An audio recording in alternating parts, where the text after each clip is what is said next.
Hey again, guys. Do you know what I like to do before I go work out my old man guns? I like to look at some baseball cards.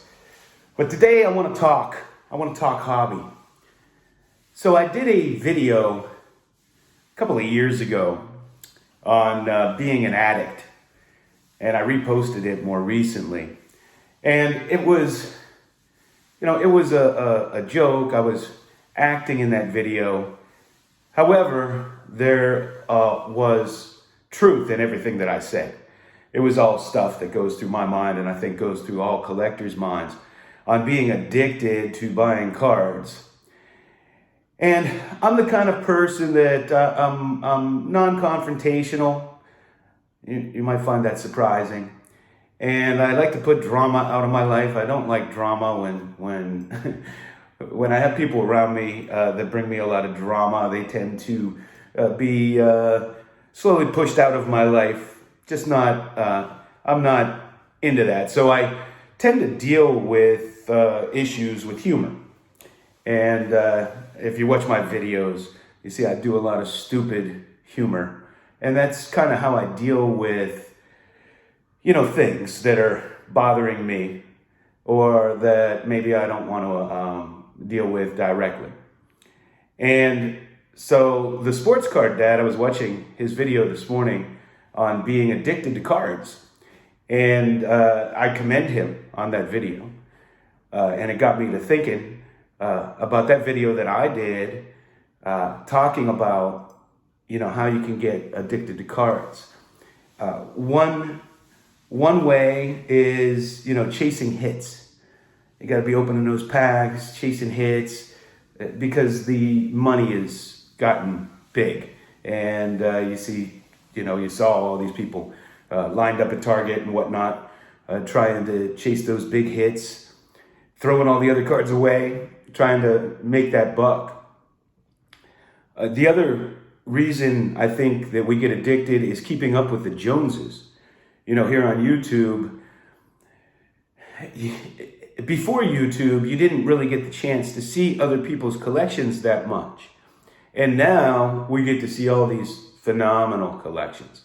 And somebody has this card and it's a nicer version than your card and you want to get that. Or there's little slivers of jealousy in there on some people's collections, and you start to want to spend a lot of money and chase after and bring your collection up to par with some other people. It's just like keeping up with the Joneses, and you can get away from what you actually collect in that scenario. And I think maybe we've all fallen into that to some degree at least. Another thing is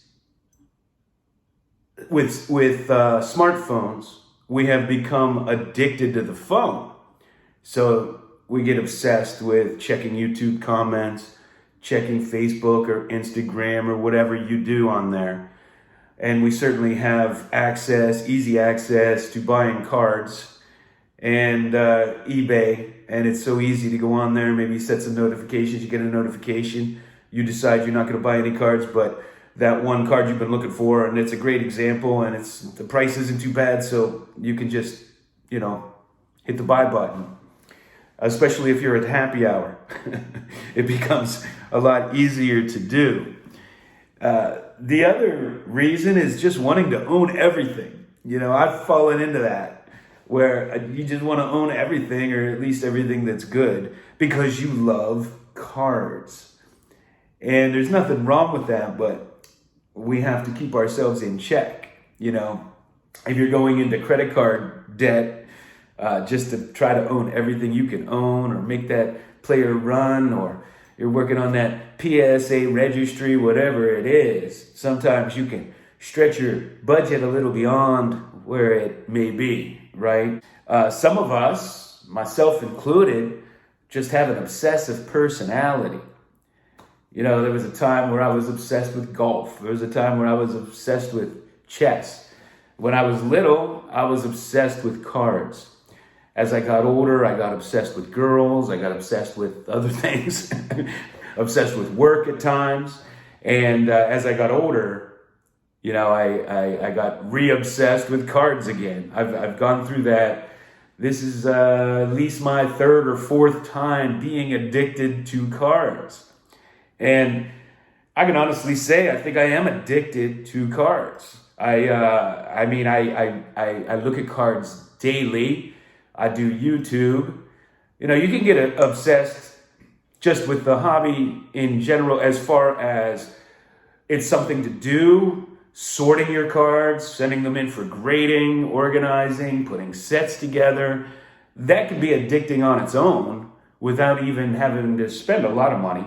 And then when you're putting those sets together or you're involved with the cards and sorting and all of that, then what happens? You notice a card you want to upgrade, or you notice a card you don't have, you didn't realize for a particular set. So that can add to the addiction. And something that I've talked about a lot when I talked about the boom and I talk about finances is, there's basically two things that drive booms and busts. And what drives booms is the fear of missing out on something, on money.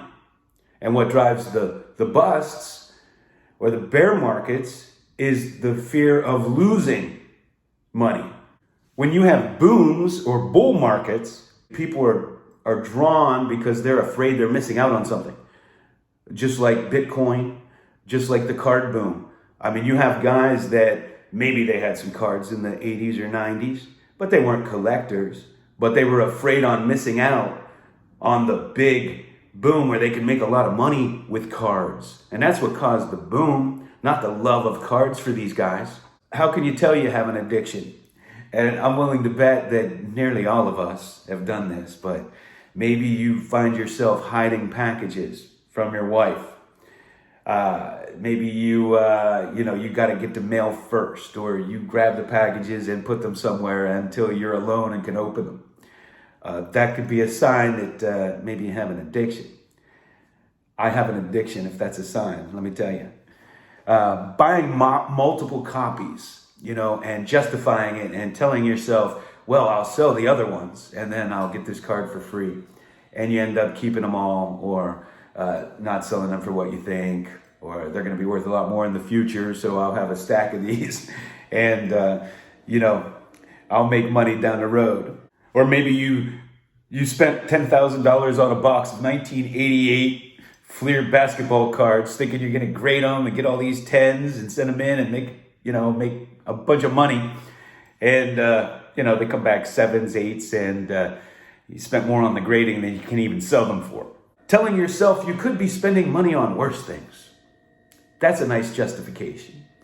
And it's a nice justification because it's true. You could be out drinking or doing drugs or spending it on mistresses or whatever. So there are certainly worse things you could spend your money on than cards.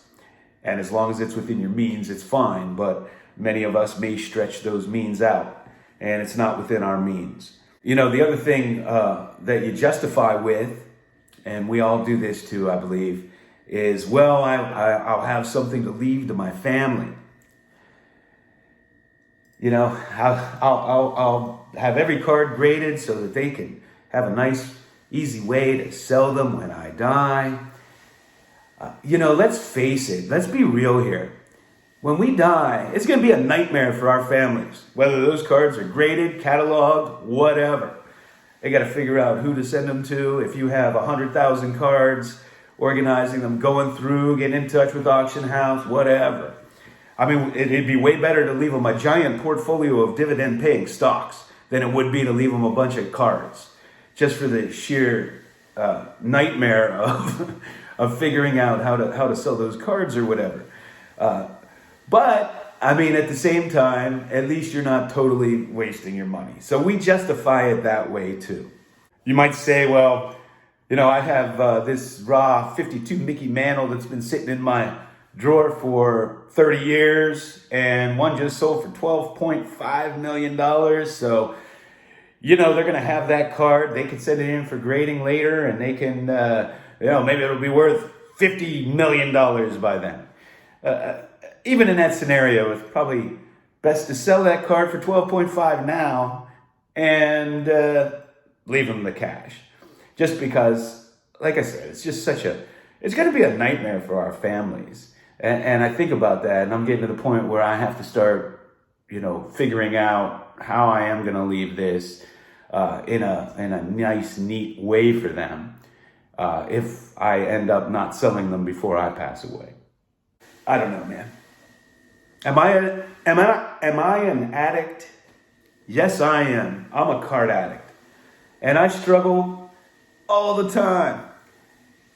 The other thing, you get obsessed with grade too, right? Like you have a card in a 6 and you love it, but then you see it in a 7 or an 8 and you got to upgrade it. And you can get into that habit of constantly upgrading. I find myself all the time, I have all these cards. I have near sets from so many years, going back to the early days of baseball cards. And then you see somebody else that has what you think is a cleaner copy, a nicer copy, and you get obsessed. And you were happy with that card until you saw the other one. Aaron Davis just sent me, I don't want to steal any thunder if he shows this, but he just sent me a card that's one of the great hobby cards, and he sent them off to SGC. It's in an 8, and he actually sent pictures of lots of cards, but this one particular in an 8, it is just like the nicest example I've ever seen. And now I feel like my card is so inadequate. I'd love to have that one. And when that happens, you find yourself maybe going on and shopping and trying to upgrade your card. So it's not bad enough we have all these cards, but then, many times we're trying to upgrade these cards and we end up with multiple copies, or, like I said, we justify it because we're going to sell them and make some money, or, we'll get our money back at least, these kinds of things. But all of us on YouTube, I think, are addicted to some degree. I guess there's a fine line between collecting and hoarding, right? Because I always say it's not hoarding if you have cool stuff. I, have a long-term goal, and it's becoming a shorter-term goal of having some sort of museum or sports card cafe. And a lot of what I buy are things related to that. Like, oh, it'd be cool to have this wrapper when I display it. I actually, buy things for certain displays, for certain histories of the cards. So I branch out in a whole other area than a lot of you do. It's certainly an addiction for many of us. And I know a lot of people, put out a lot of money on their credit card or went on credit to buy things. And when the market turns around, you can't flip them for a profit, you have a problem. And then the added problem that they're raising interest rates and your credit card rates are going up at the same time. So you're paying more interest. Your cards that you could sell may be going down. So you have to be really careful. I mean, the card market is not going away. And I don't know if we'll ever see those ridiculously inflated prices again. We very well may. And even though a lot of card prices have come down, they're still way up from where they were, at least the main cards, the big cards. I find incredible deals on a lot of the vintage that I buy, just simply because everybody focuses on those top 50 or top 100 big vintage cards, and a lot of the other stuff just falls by the wayside. A lot of people don't know these players, even if they were fantastic. A lot of people don't know these sets, especially the newer collector, investor types who just got into the hobby. You're not going to know these old obscure sets. You're not going to know they're rare. It takes years to learn about all these different sets. So I think that's a big reason why I'm finding so many cards undervalued, but it's been great again. But we're all addicted to some degree. There's no question about it. That is the collector's mind. And, as long as you keep it in check, there's no reason to feel bad about it. It can be a very good thing. It's a great hobby, a great way to spend time. If you're collecting with your children, it's a great way to teach them about history. It's a great way to come together and enjoy some time together. It makes going to a game or watching a game so much better and more interesting. I mean, that's why I think people get addicted to betting on the games. It's not just about the money. It's about how much more fun and exciting it makes watching the games, right? It's like you could be betting on some team you never watch, and you might not even watch that game, but when you have a bet on it, it makes it so much more fun. Same thing with fantasy leagues. I mean, I don't play anymore, but when I did, man, I watched every game. I got real into it. Sundays became a huge thing for me. And it's a lot of fun if you're not overspending, and it's not affecting you're paying your bills or taking care of your family. And of course, one of the best things about the hobby is here on YouTube, and the friends that you make and the interaction, and going to the National with a bunch of strangers you just met for the first time and you're rooming with. And having people come up and introduce themselves because they watch your videos. And now you make even new friends, more friends. Maybe people that aren't making videos. Man, the hobby is so fabulous for that reason. I've made so many good friends that I cherish now. So it's just a wonderful, wonderful hobby. And you don't want to ever get into the situation where you're feeling guilty or bad about a hobby that can be so great.